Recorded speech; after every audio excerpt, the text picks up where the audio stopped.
Hammaga salom. Men Yo'ldosh va Sevinch sizlar bilan. Biz bugun Google Docs'da matn kiritish, tahrirlash va uni saqlash amallarini bajaramiz. Demak, quyida keltirilgan menyuda diskka kiramiz, ya'ni Google Drive.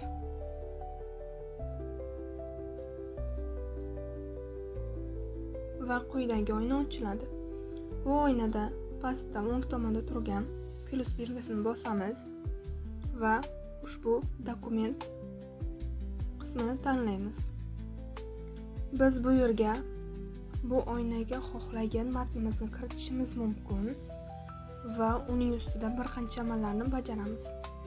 Demak, oldindan tayyorlangan matnimizni kiritib oldik va unga sarlavha qo'yamiz.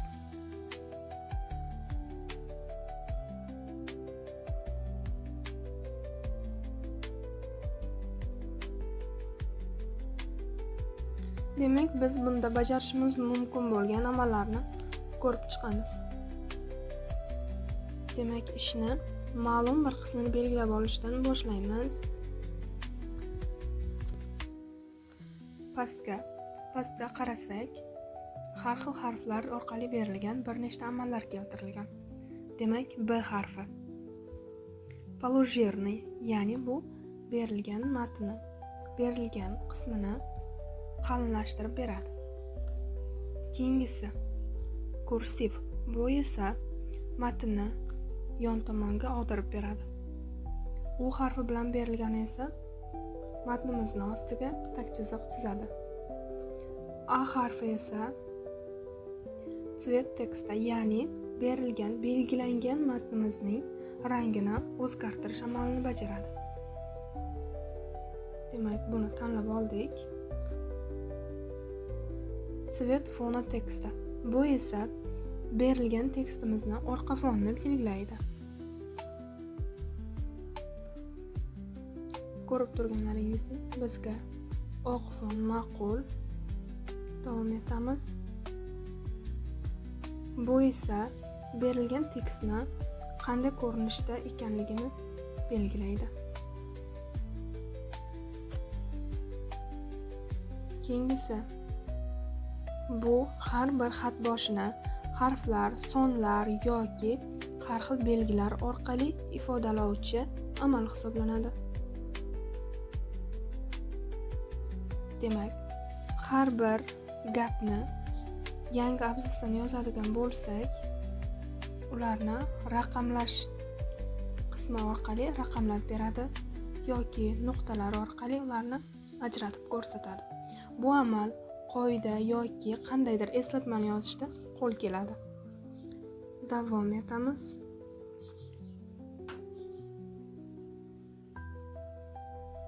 Demak, yuqoridagi A harfini bosamiz. Format, ya'ni bu format menyusi. Обычный tekst. Biz tekstimizni belgilab olamiz. Shuning ustida amallar bajaramiz. Обычный tekst. Tekstimizning katta kichikligini belgilaydi. Mana ko'rishimiz mumkin. Kattalashtirdi, kichiklashtirdi, o'z holiga qaytdi. Demak, davom etamiz. Arial. Bu esa shriftlarni ko'rsatadi. Xuddiki Word yoki PowerPoint'dagi shriftlar kabi joylashtirilgan. Alfabet tartibida ketgan, o'zimizga ma'qulni tanlab olamiz. Va bunda o'sha shriftning katta kichikligi belgilangan.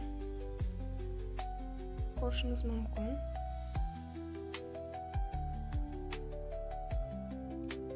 Davom etamiz. Endi biz ushbu matnimiz bilan tablitsalarda ishlashimiz mumkin. Buning uchun yuqoridagi plus belgisini bosamiz. Tablitsa menyusiga kiramiz hamda o'zimizga kerak bo'lgan formatni tanlab olishimiz mumkin. Buni ikkita qilib belgilaymiz. Buni esa 4 ta. ko'rib turganingizdek tablitsa hosil bo'ldi. Biz uni qisqartirishimiz mumkin. O'zimizga qulay qilib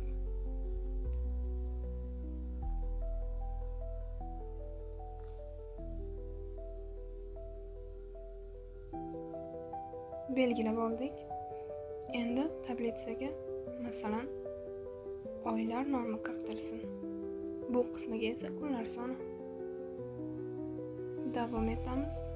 Oylar nomi, ya'ni bahordagi oylarni kiritadigan bo'lsak,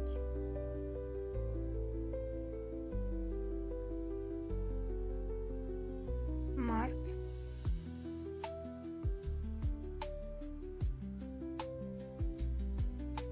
aprel,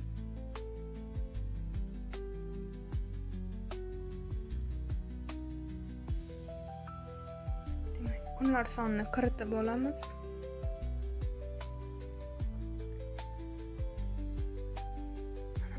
Tablitsamiz tayyor. Demak, biz bunda tekstda bajargan amallarimizni hammasini qaytarishimiz mumkin. Ko'rib turganingizdek, demak, pastda tablitsani qo'shish belgisi hosil bo'ldi. Bu orqali biz tablitsa qo'shishimiz mumkin. Orqaga qaytish tugmasi orqali orqaga qaytamiz. Kursorimizni yuqoriga olib keladigan bo'lsak, tablitsa qo'shish tugmasini shu tomondan bossak, demak, kursor pastidagi qatordan yangi tablitsa ochiladi. Demak, endi keyingi amalga o'tamiz. Yana bir amalimiz bu rasm qo'shishimiz mumkin. Berilgan matnimizga tablitsa qo'shdik. Demak, plus belgisini bosamiz. Изображение qismini tanlaymiz. Выбрать из галереи. Demak, biz galeriyadan tanlashimiz mumkin. Сделать снимок yoki rasmga to'g'ridan-to'g'ri tushirish orqali rasm qo'shishimiz mumkin. Найти в интернете. Internet orqali ham bir qancha rasmlarni qidirib qo'yishimiz mumkin ekan. Demak, suratlar qismiga kiramiz va unda bahorga mos rasmlarni kiritamiz. Mana kiritib oldik. Demak, biz buni to'g'ri formatda joylashtirishimiz uchun pastdagi menyudan kiramiz va tekst deganni tanlaymiz. Demak, endi biz tekstni bunda doskada ishlashimiz osonlashdi. Ko'rib turganingizdek, kattalashtirish ham mumkin, kichraytirish ham mumkin. Buni o'zimizga moslab, qulay qilib joylashtirib olamiz. Endi rasm qo'shish amalini yana bir takrorlaymiz. Plus belgisiga kiramiz. Bundan изображениeni tanlaymiz. Bundan esa выбрать из galereyani.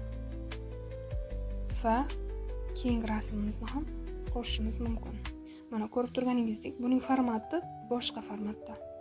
Buni ham joylashtirib olamiz. Ko'rib turganingizdek, demak, bizning bahor fasli haqidagi mavzumiz bo'yicha tekst joylashtirildi. Ularga fon berishimiz, rasm qo'yishimiz mumkin ekan. Demak, oylar nomi, kunlar soni deb jadval ham keltirib o'tdik. Va bunda xohlagan amalimizni bajarishda davom etishimiz mumkin. Kiritgan matnimizni saqlab olamiz. Buning uchun yuqoridagi 3 nuqtaga kiramiz va quyidagi o'yinni ochiladi. Undan создать копияni tanlaymiz. Название, ya'ni faylimiz nomini kiritamiz. Masalan, birinchi fayl deb.